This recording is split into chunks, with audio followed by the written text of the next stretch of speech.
Regina, Mater misericordiae, vita dulcedo, estes nostra salve.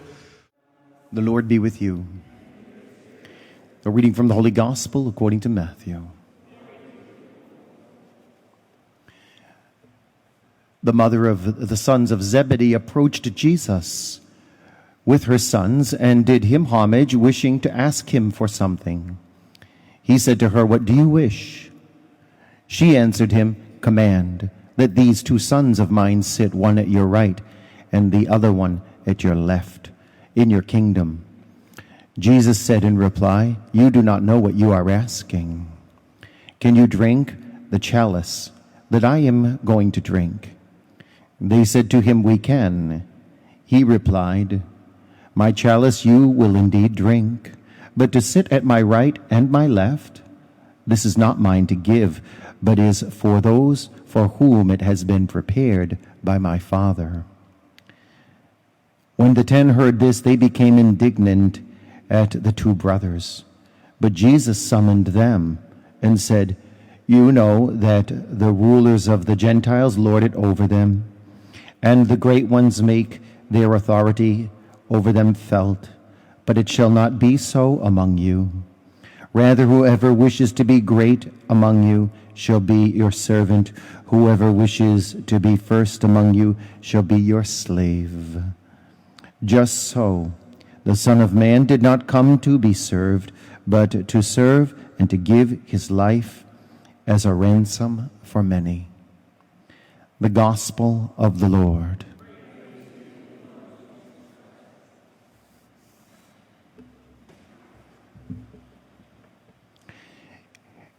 So it appears that, compelled by their mother, these 2 fine sons become a little bit ambitious.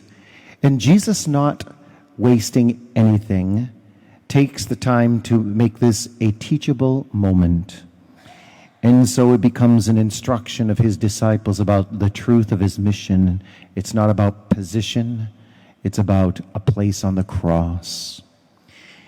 And these 2 disciples, however, although they perhaps have self-interest and a desire to move into a prominent position, you can hardly blame them. I mean, being next to Jesus, this must have been awesome.